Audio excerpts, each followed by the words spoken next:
just to start off with, obviously we received an email of that internal memo that was sent out to firefighters employees with Lane Fire Authority, and I just want you to talk a little bit about that, what that memo stated, and specifically what this means for Lane Fire Authority when it comes to that levy, how it's important, and how it can impact the firefighters and community. Correct. We did send a memo out. It's an internal memo sent to our staff. Currently, the way we schedule out vacation, we're already getting a lot of submittals for upcoming months, which is past July 1. We are back on the ballot for the May special election. We failed in November on a renewal for our levy, so we're back on the May ballot. We don't know what the outcome of that is going to be, whether a passage or a failure. Given worst case scenario, if we have a failure, that is going to directly impact our staffing here at Lane Fire Authority. We potentially would not be able to honor the amount of vacation requests we take on a per week basis. And currently we're getting vacation submittals at that rate. And so trying to look out for our employees, look out for our community, given a potential failure of the levy, we wanted to idle back on those requests. We don't want to put ourselves, our community, or employees in a position to where we cannot honor the amount of requests that we do right now. So long story short, employees are still submitting for time off. Those are always honored in order of submission. So the submissions are sitting there. We have just elected to cease in approving them at this point. And can you talk a little bit about why, again, going through the options with this levy, why specifically that was what was decided? Was this, the best case scenario? Obviously, being able to approve those times off are, correct. But, kind of going through that process, how was that chosen? I don't think we probably talked about a whole lot other than just the proactive piece of not wanting to get ourselves or employees in a bind, so to speak. If we approve it, then we have approved it, and we may not be able to honor that. And then we put ourselves in a situation where we are having to rescind what we have already approved.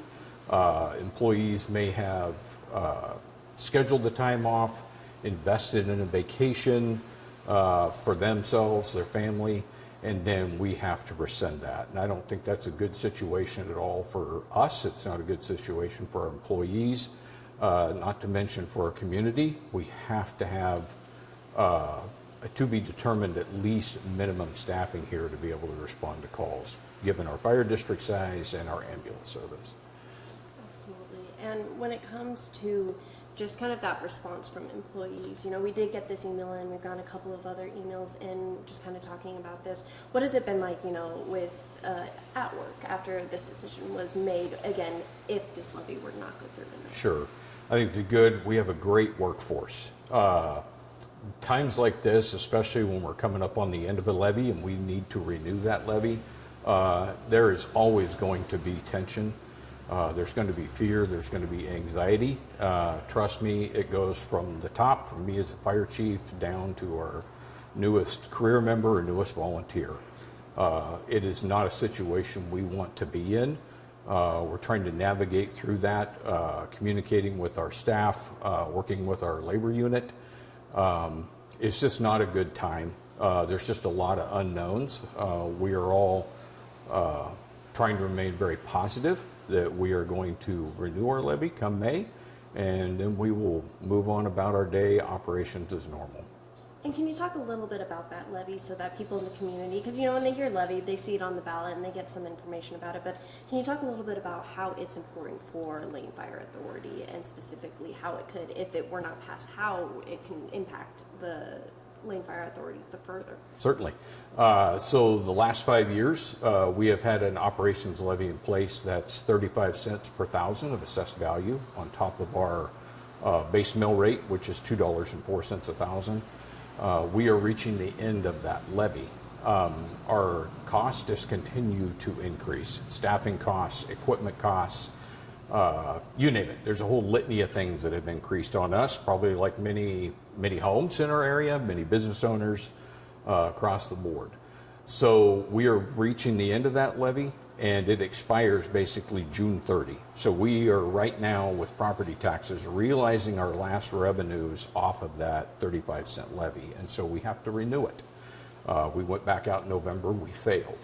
So if we fail in May, we lose the entire levy. We don't just lose the 20 cents we're asking for, we lose the 35 cents. And so we will be back to just our base mill rate of 204 per thousand. And that is not going to be adequate to sustain our current operations.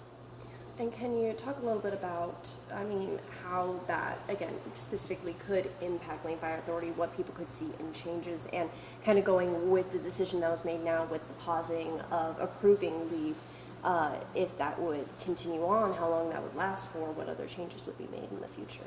So we are evaluating, I would say, probably every facet of our organization right now. Our ultimate goal is levy passage, levy failure, is to maintain as many of our staff as possible, career and volunteer. That is our ultimate goal, and still continue to provide the service. If the levy does not pass, it is going to cut into positions here. We are going to lose staff, which is going to cause another ambulance to shut down, and we are even evaluating both of our current ALS transport units. Ultimately, we're responsible to our fire district, our community, and that is the primary goal of maintaining response to our own constituents in our own fire district. Let me just take a look through the email here just to get some clarifying stuff from the what this person was sending in. Let's see if I have everything. I think one of the main things that was brought from this person that was emailing us with their concerns over this levy and with Lane Fire Authority was just how money has been spent so far when it comes to hiring on new people, where that money is being used towards. They talked about good financial position created 4 additional full-time paid positions within the last 2 years. Can you talk a little bit about that? And these are the concerns that's coming from the people within inside Lane Fire Authority, again, kind of talking about why those positions were needed and kind of, again, that use of that money that you guys had. Sure. So with our 35-cent levy, we were able to put on 3 additional people, establish another position. We also reopened our pub ed PIO position, so public education, CPR classes, community outreach. Very important to our fire district, very important to our constituents, and we reopened that position. So a significant portion of our budget goes to people, period, end dot. We have cut down to, I would say, bare bones minimum on our materials and services, capital outlay.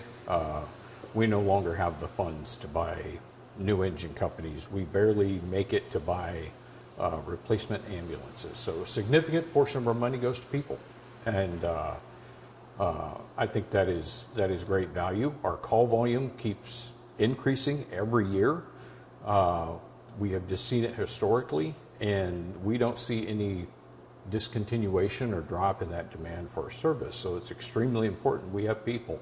We run about a 50-50 balance between career staff and volunteer staff here. Our volunteer corps is great.